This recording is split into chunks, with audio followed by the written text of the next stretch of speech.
Olá, pessoal, sejam bem-vindos a mais um episódio desse podcast aqui diretamente do Congresso Mineiro para Acadêmicos de Medicina.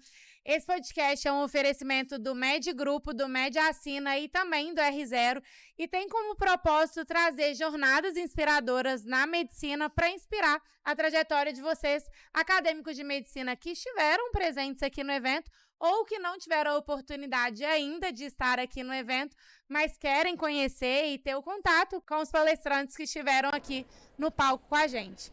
E agora eu estou aqui com a doutora Eliane Soares, anestesiologista, que acabou de sair do palco do congresso, e eu queria que ela, contasse para a gente como que foi a palestra, para quem não teve a oportunidade de assistir, e também a mensagem principal e como que é para você estar presente num evento com tantos acadêmicos de medicina e ver aí na plateia tantos olhinhos brilhando. Como que foi para você? Então, bom, primeiro, muito obrigado por me receber aqui. Eu acho que essa é uma estratégia e é uma iniciativa muito interessante e é um prazer falar com pessoas que estão aí buscando o que vai acontecer no futuro, né?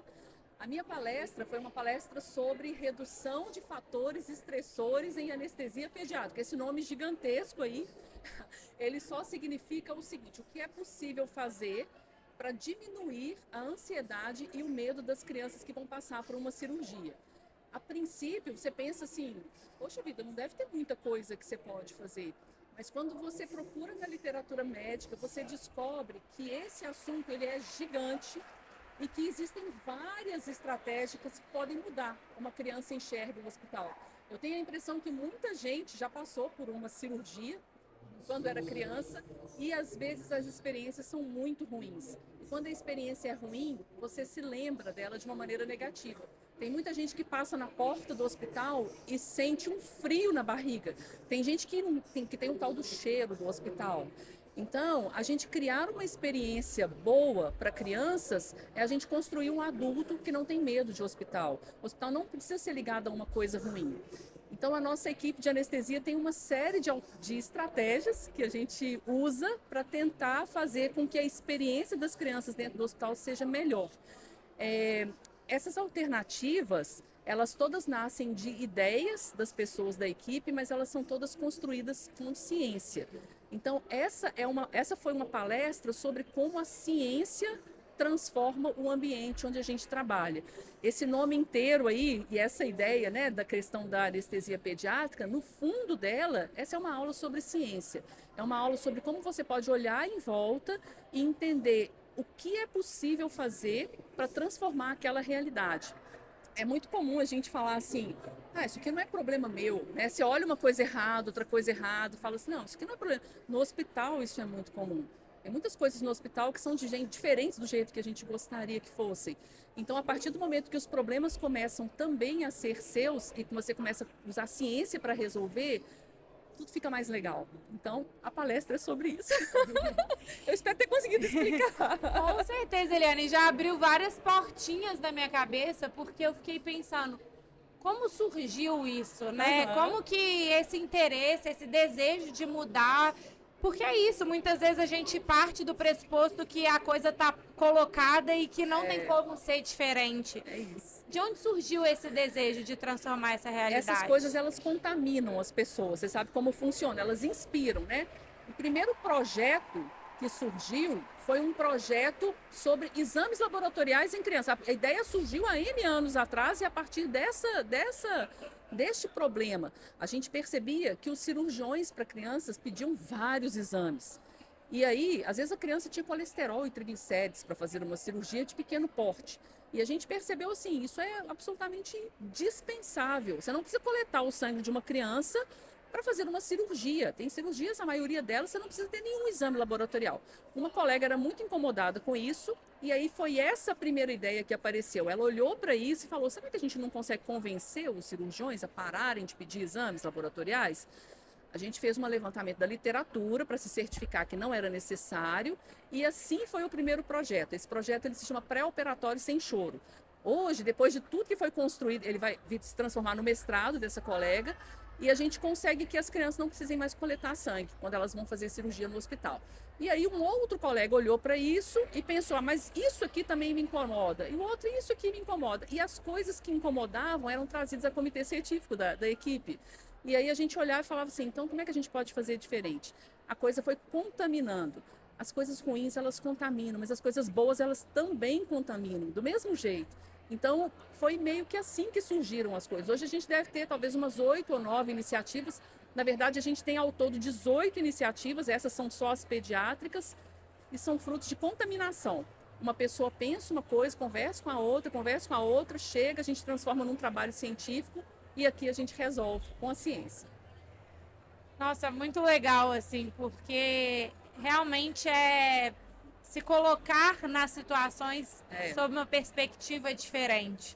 É isso. Né? E isso é muito valioso. É isso. E querer que os problemas, a gente já tem muitos problemas nossos, mas olhar, porque é o que eu falei, assim, você assumir que um problema que você está vendo acontecer, ele também é seu, muda tudo. Né? É muito confortável você ficar daqui criticando alguma coisa, mas a partir do momento em que você fala, não, eu acho que eu consigo ajudar a resolver aquilo, né? Só de você indicar que aquilo é um problema, as coisas já começam a mudar. Isso serve para qualquer especialidade. Né? E para qualquer coisa na vida, né? Primeiro passo é você identificar que o problema ele existe. Exatamente, é isso. Como você vai resolver, isso é outra história, né? É outra história, é isso. E Eliane, voltando um pouquinho aí na história, alguns passos para trás, como que foi assim o processo de escolha pela anestesiologia mesmo? É uma especialidade, confesso que na minha faculdade eu fiz tanta coisa que em um dado momento eu flertei também com anestésia. Embora hoje eu acho que não tenha nada a ver, assim, mas eu queria saber um pouco da sua perspectiva. Como que foi essa escolha? É muito engraçado, porque toda vez que eu vou começar um semestre novo com os alunos, né, ou qualquer coisa, e as pessoas me perguntam, eu falo assim, a gente precisa de um pouquinho mais de intimidade para eu te contar por que eu escolhi anestesia. Então hoje eu vou acabar com isso, né? Porque eu vou contar publicamente uma coisa que só as pessoas que são muito próximas que conhecem. Mas eu já contei tantas vezes que eu acho que agora já ficou, né? Quando eu entrei na faculdade de medicina, eu queria ser neurocirurgiã. Eu achava que a neurocirurgia era a coisa mais maravilhosa do mundo. Eu achava que se eu não fizesse neurocirurgia, eu não devia nem entrar na faculdade de medicina, era desse nível, né? Então, eu fiz tudo o que existia de neuro. Eu fiz três iniciações científicas de neuro. Eu era monitora de neuroanatomia. Eu fazia tudo o que aparecia de neuro. E aí, estava tudo planejado. Até o dia que foi mais ou menos no 6º período em que eu fui parar na enfermaria de neurocirurgia. E isso há 25 anos atrás, a neurocirurgia ela não era o que ela é hoje. Os pacientes ficavam com sequelas graves, era muito lindo o diagnóstico, o processo diagnóstico, mas o tratamento ele era muito ruim. Hoje em dia não, hoje em dia a gente tem coisas muito legais. E aí naquela hora meu mundo caiu. Naquela hora eu falei assim, eu não quero isso aqui para mim. Ferrou. E aí eu tinha cometido um erro, né? Que é o erro de você olhar para um negócio e fazer só aquilo, né? Então, por volta do 7º período, eu concluí que eu não sabia o que eu queria ser. E esse sentimento ele é desesperador, né? Eu sei que... Porque a impressão que a gente tem na vida é que você tem que escolher... Não é que você tem que escolher, é que você tem que descobrir qual é aquele negócio que vai ser o seu negócio, né? E que se você não descobrir, não for, vai dar tudo errado, né? E era assim que eu me sentia na época. Eu pensei assim, eu tenho que descobrir agora o que eu quero ser, o que eu vou ser. E aí a medicina estava meio que resumida àquela possibilidade, exatamente, né? Eu não fazia ideia do mundo de coisas que eu podia. E aí eu comecei a atirar para tudo quanto é lado. Eu comecei a fazer coisas de nefrologia, de clínica médica, de cardiologia, de reumatologia, de endocrinologia, porque eu estava desesperada tentando encontrar alguma coisa. E eu não encontrei. E aí, na nefrologia, eu fiz um trabalho científico com um professor e eu ganhei a oportunidade de apresentar esse trabalho em Portugal. Foi uma oportunidade sensacional. E aí, lá em Portugal, eu conheci um anestesista que estava apresentando um trabalho depois do meu. Era um pôster, era um tema livre. Então, eu dei a aula, né? Não apresentei o trabalho, ele foi lá e apresentou o trabalho. E eu olhei para ele, olhei para mim, a gente foi tomar um café e esse anestesista virou o meu namorado. Namorado à distância, né? Era uma coisa, né? Obviamente. Mas, em um dado momento, que depois de uns 3, 4 meses, eu não sabia se eu gostava da anestesia ou se eu gostava dele. Porque ele falava tanto de anestesia, eu aprendi tantas coisas de anestesia com ele, e era tão sensacional, e eu estava meio apaixonada por ele, então eu acabei misturando as coisas todas. E aí, chegou no 12º período, eu falei, vou fazer anestesia. Então, essa pessoa foi a pessoa que me apresentou a anestesia. Esse novo mundo, né? Esse novo mundo. Ele era apaixonado por anestesia, eu me apaixonei junto com ele. E hoje eu sou muito grata a ele. Eu acho que ele me mostrou um caminho que eu só aprendi porque eu estava com ele. Porque naquela época, nas faculdades de medicina, existia 0 de anestesia. Hoje a gente até consegue ter algumas coisas, a gente tem as optativas de anestésio em vários lugares, a gente consegue mostrar um pouco da anestesia. Naquela época ninguém sabia o que era anestesia, né? Então é isso. O nome dele é Manuel, porque ele era português. Eu não faço a menor ideia do que aconteceu com ele. Caramba, eu já tinha criado toda uma fanfic. Então, você concorda que eu não posso contar essa história assim, né? O que você fez anestesia? Porque eu arrumei um namorado anestesista. Não, mas né? assim, pra mim, essa história é muito boa, porque ela é boa naturalmente, mas o que eu vejo, né, na medicina? A medicina é um universo gigantesco, né? E a gente, os 6 anos da faculdade, por mais intensos e por mais que tenham muitos professores muito dispostos a ajudar e etc, e tantas iniciativas que existem, é impossível você ter acesso a todas as informações. Exatamente, é isso. E muitas vezes a gente toma decisões e faz escolhas baseado no desconhecimento. Talvez você nunca teria escolhido o anestésio porque você não tinha essa informação. Então, o que foi? Abriu uma portinha que antes estava fechada.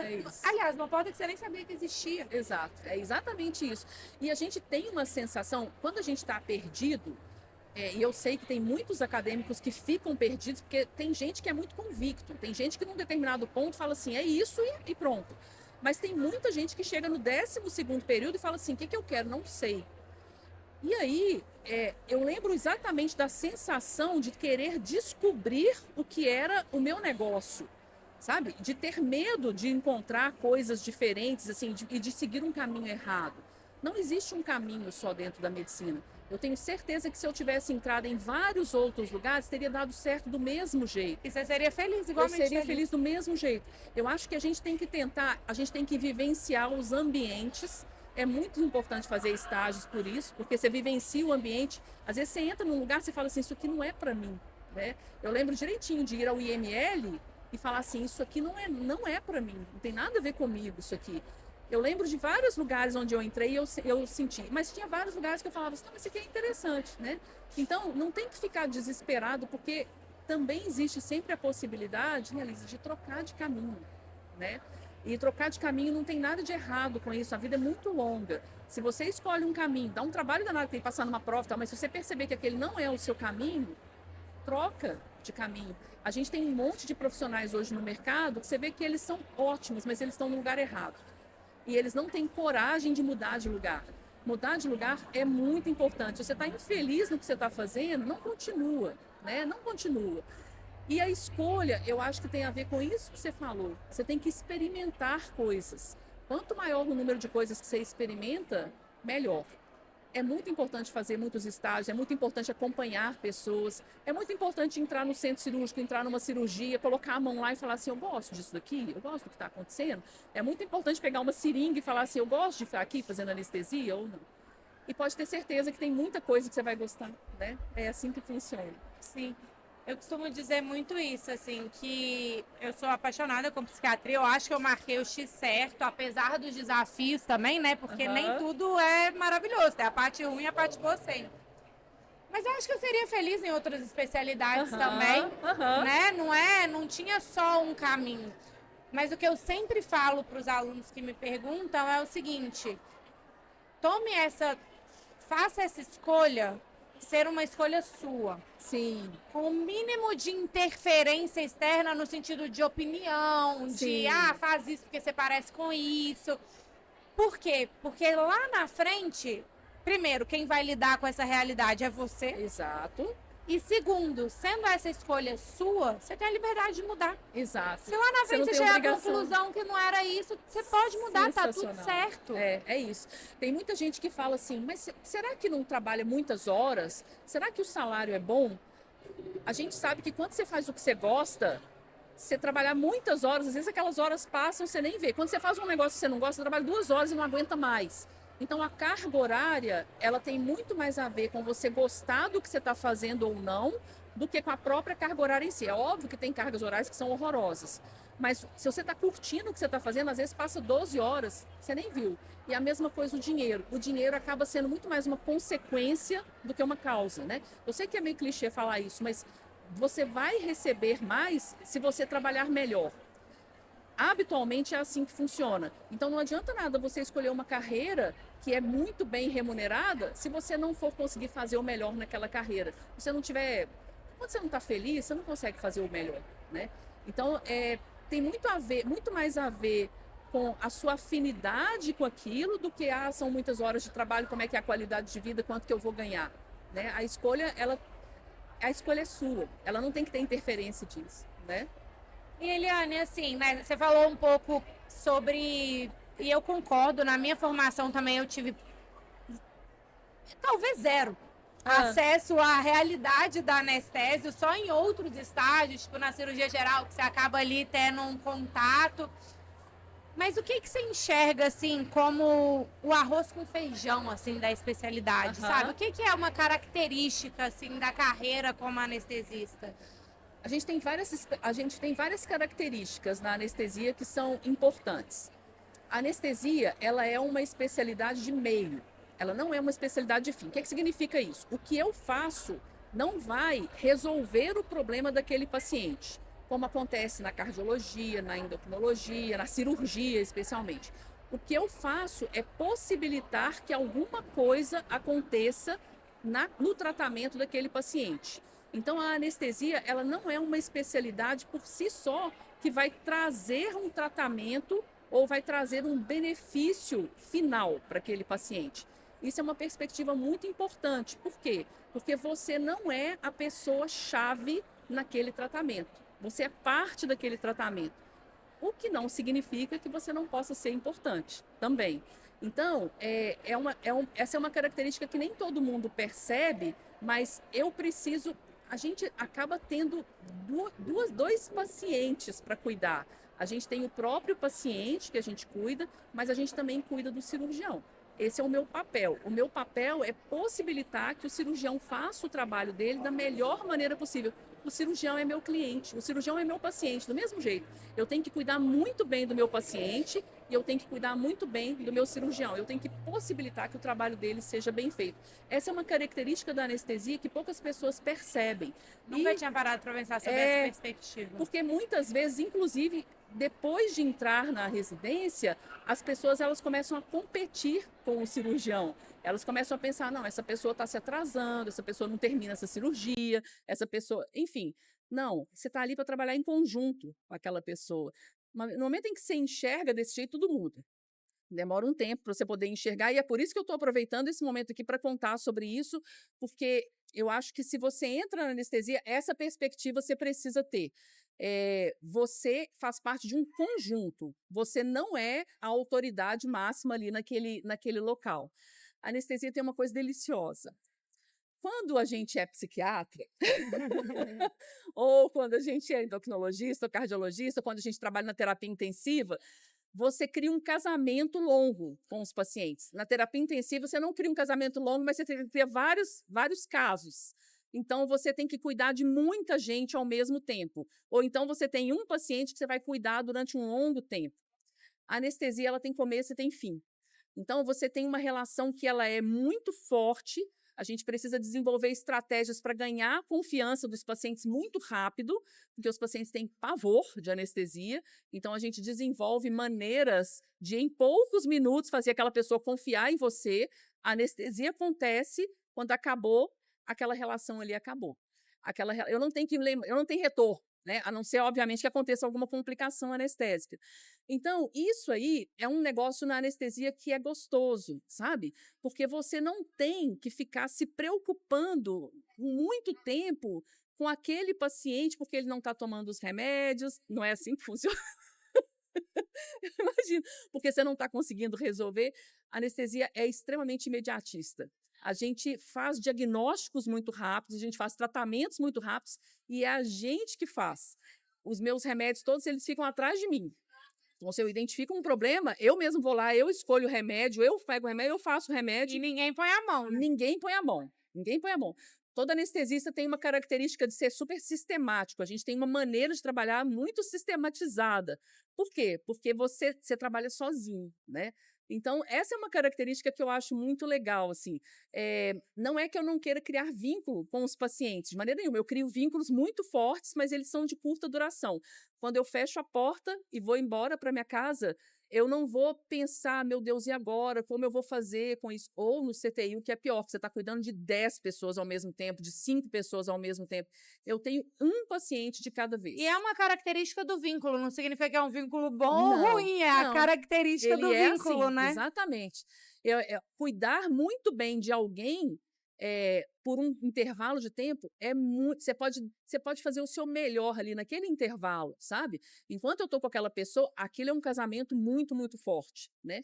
Uma vez que acabou o casamento, né? Eu não levo meus pacientes para minha casa. Eu levo as experiências para casa, né? Aham. Eu levo muitas experiências para casa, mas eu não tenho que ficar. Eu não tenho que convencer ninguém a fazer aquilo que eu acho que é certo fazer. Quem faz sou eu. Com relação aos desafios e dificuldades da especialidade. Bom, ela é uma especialidade que tem muitos plantões, né? Eu não trabalho com muitos plantões, mas tem vários lugares em que as pessoas trabalham em regime de plantão. A especialidade ela tem 3 trabalhos principais: o trabalho em plantões, o trabalho com cirurgias eletivas, em que você chega, tem uma escala de cirurgias para você cumprir, a hora que você termina, e a gente tem as consultas pré-anestésicas. Então, atualmente, o ideal é que todo paciente que vai ser anestesiado passe por uma consulta pré-anestésica. Então, a gente tem os consultórios de pré-anestésico. Existe um desdobramento da anestesia, que é a dor e cuidados paliativos, mas isso é uma outra especialidade da anestesia.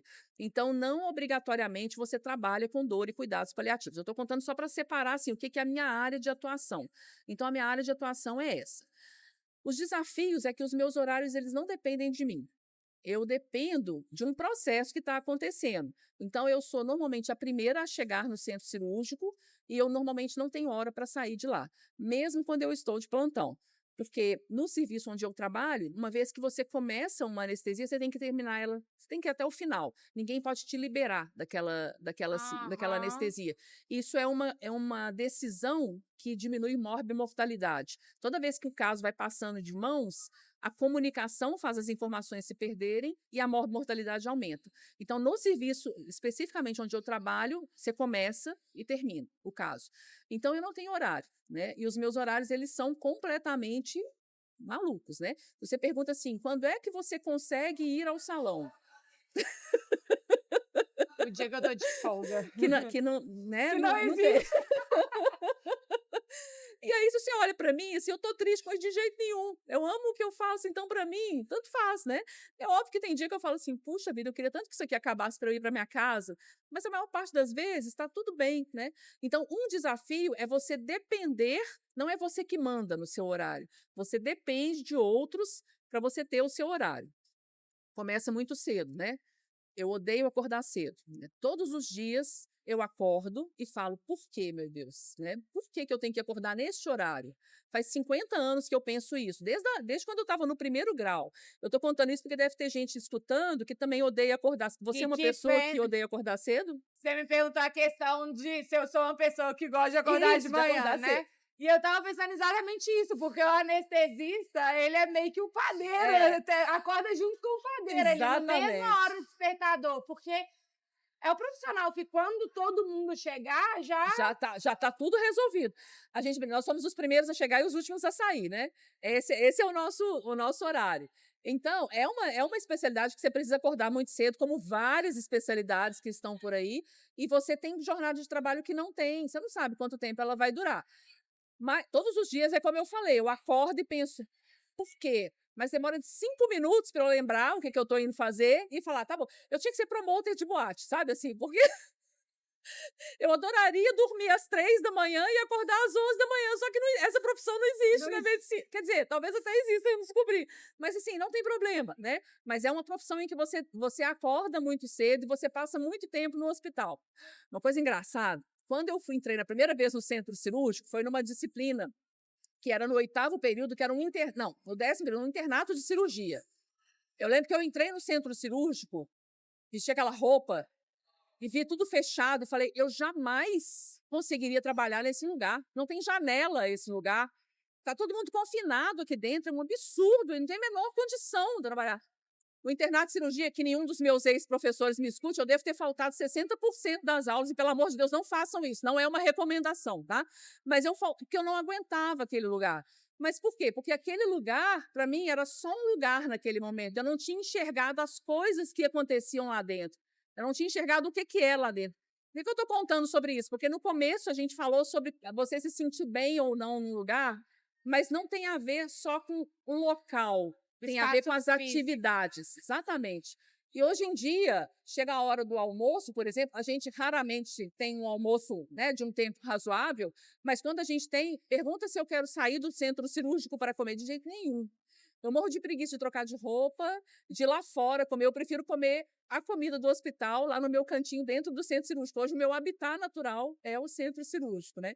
Então, essa é uma especialidade que ela trabalha confinada.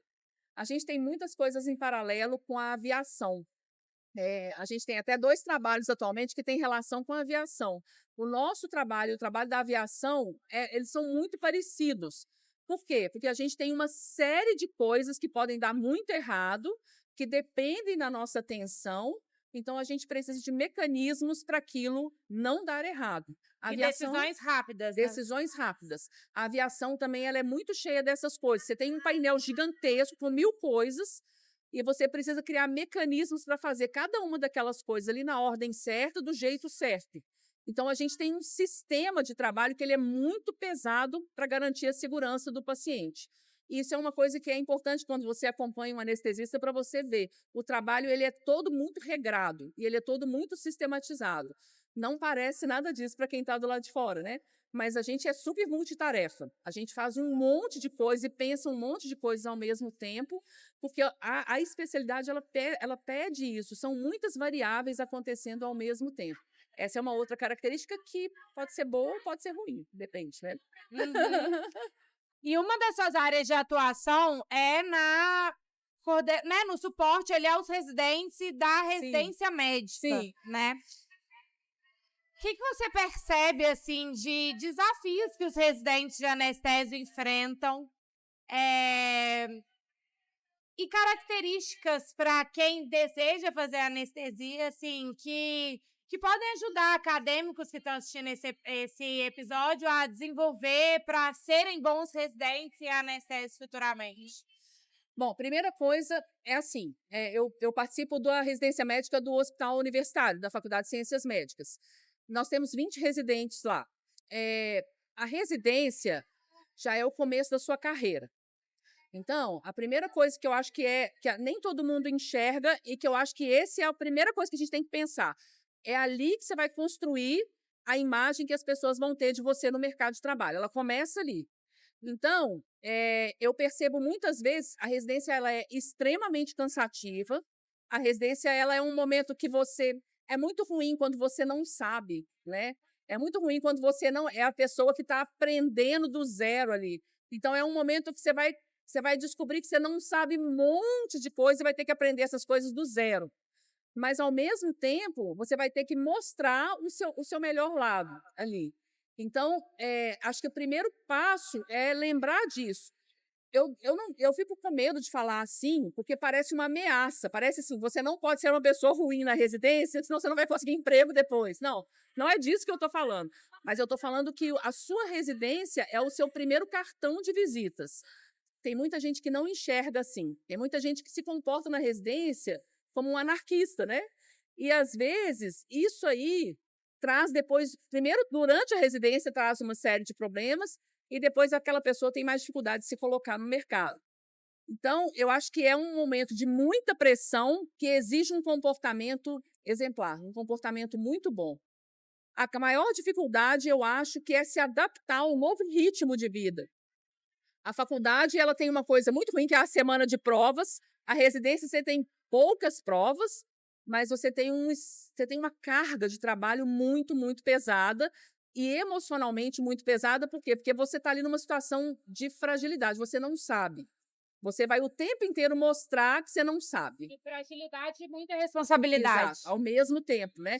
Essa é uma situação muito difícil. Quando a gente é mais novo, quando a gente é criança, mais novo, que eu falo criança e adolescente, não saber não é um grande problema. Você está aprendendo. Depois que você sai da faculdade de medicina, as suas fraquezas, quando elas são muitas, isso é muito desconfortável. O adulto não lida bem com isso. E na residência isso acontece o tempo inteiro. Então, eu acho que é um momento de você lembrar o seguinte: eu estou aqui para aprender, começar a aprender com responsabilidade. Então, não tem problema eu não saber, não tem problema eu não conseguir fazer, mas eu tenho que lidar com isso bem. A minha frustração não pode se transformar numa agressividade aqui nesse meio, porque tem muita gente que transforma isso numa maneira, se comporta de uma maneira agressiva. Você entende o que eu estou falando? Total, completamente. E eu acho assim, você falou assim, porque na faculdade a gente tem a semana de provas e, na verdade, na faculdade existe todo um sistema organizado para você aprender, e a faculdade é uma mãe. É isso. A residência, você tem muito mais responsabilidade, você tem a mesma quantidade de coisas para aprender, e você precisa buscar isso ativamente. Ela não tá ali para você de braços abertos, igual a faculdade tá. E é uma transição muito abrupta, né? Você um dia dorme acadêmica, acorda R1. Exatamente isso. E o centro cirúrgico, especialmente, o centro cirúrgico parece um lugar tão legal, né? Assim, as pessoas estão sempre sorrindo, fazendo piada. O centro cirúrgico é o lugar mais selvagem dentro de um hospital. O centro cirúrgico é um lugar que você precisa sobreviver lá dentro. Como é um lugar de muito estresse, durante o estresse as pessoas se comportam de maneiras que não são as melhores. E, aliás, tem muito trabalho que mostra que durante situações de emergência você não tem que pedir nem por favor. Você não perde tempo pedindo por favor, falando obrigada. Durante situações de emergência, de estresse, você dá ordens. Então, se você não está acostumado com alguém te tratando de uma maneira mais rude, quando você cai no centro cirúrgico, isso é um golpe. Às vezes, você percebe pessoas entrando no centro cirúrgico pela primeira vez, a gente vê isso muito entre os profissionais da enfermagem. Você olha e pensa assim, essa pessoa não vai sobreviver aqui dentro. Porque ela é uma pessoa que, se ela escuta uma coisa negativa, ela vai chorar. Não tem problema chorar, viu? Não é isso. Mas, assim, ela sai dali, leva aquilo para casa e aquilo ela fica remoendo. O centro cirúrgico é uma terapia. O centro cirúrgico é um lugar para você passar pelas coisas, fechou a porta, fica tudo para trás. Acabou. Você não tem que levar para casa o que acontece lá dentro. E eu acho que não é só no centro cirúrgico que isso acontece. Na maioria das residências, mas o centro cirúrgico ele é mais selvagem do que o habitual. Então, a residência é um momento em que as pessoas vão ser muito duras, vão ser muito rudes, às vezes por querer, às vezes sem querer, e você vai precisar mastigar aquilo, digerir e no dia seguinte começar de novo. Porque senão você não sobrevive bem na residência. A maioria das pessoas faz isso não é por maldade. A situação, às vezes, impõe. Nem todo mundo é professor. Nem todo mundo sabe como é que faz para poder corrigir, ensinar. Então, às vezes, faz isso da pior maneira possível, né? Então, essa é uma característica muito da anestesia e eu acho que é de muita residência. Você precisa ser... Eu detesto essa palavra, tá? Mas é essa palavra. Você precisa ser resiliente. Você precisa sobreviver, né? E é um dia depois do outro. Residência é um dia depois do outro durante 3 anos. Eu me lembro que, quando eu estava no final da minha residência, eu falassem assim para mim, na última semana, você vai precisar fazer mais 6 meses. Eu falava, desisto. Eu não quero mais. Eu vou fazer outra coisa. Eu não aguento nem mais um dia. Eu vou brincar, pelo menos para mim foi um pouco assim. Quando a gente vira R3, vira uma chavinha que é tipo, meu Deus, precisa de acabar logo. Tipo, sei lá, dia 28 de fevereiro você tá de boa. Dia 1º de março da R3 você começa, precisa acabar logo, não aguento mais. Mais ou menos isso. E se te falar assim, não vai estender, não quero, Não né? dá. Por quê? Eu acho que é muito isso, porque um processo de sobrevivência, ele é um processo doloroso, ele é um processo intenso. Então, você tem prazo para terminar. Se aumentar aquele prazo, não dá, né? Eliane, assim, o que você deixaria de mensagem para os acadêmicos que estão aqui, estão escutando, que têm o desejo de fazer anestésio? Enfim, às vezes não sabe muito, tem medo do que escuta por aí, tem crenças que não necessariamente são reais. O que você sugere? Qual mensagem você pode deixar para eles? Eu acho que a gente precisa experimentar para saber do que aquilo se trata. Então, todo mundo tem internato de cirurgia e entra no bloco. Se você acha que tem afinidade por anestesia, essa é a hora de você atravessar a barraca e ir lá do outro lado e falar: oi, tudo bem? Eu sou fulano, sou acadêmico. Me conta como é que é a sua vida. O que você está fazendo aí agora? Você precisa conversar com as pessoas para poder saber. As ligas são muito importantes. Eu acho que participar de ligas de anestesia é fundamental. E talvez a última mensagem, que foi isso que você me perguntou. Lembra, não é um caminho só que existe. Existem vários caminhos legais dentro da medicina. Você não tem que saber qual é o seu. Tem vários que podem ser o seu caminho. Então, relaxa, começa a perguntar, começa a experimentar. Eu tenho certeza que você vai achar o seu lugar. Eliane, muito, muito, muito obrigada. Foi um prazer conhecer um pouquinho mais da sua história. Eu adoro estar do lado de cá, porque, enfim, acho que meu ouvido de psiquiatra também vai criando várias conexões. E você trouxe várias coisas que foram muito valiosas mesmo, assim. Então, muito obrigada. Um prazer enorme, tá? Eu fiquei muito feliz com o convite de vir aqui conversar com você. Essa iniciativa, ela é sensacional. A sua ideia é genial. E eu acho que todo mundo que está aqui assistindo e que acompanha, isso aqui é uma coisa muito valiosa, muito valiosa. Aqui você escuta aquelas coisas que ninguém te conta, né? E a gente precisa escutar essas coisas para tomar decisões. Você está de parabéns, viu, pela iniciativa. Muitíssimo obrigada pela oportunidade. Obrigada. Gente, então até a próxima e vamos aguardar o próximo palestrante aqui do CEMED. Um beijo.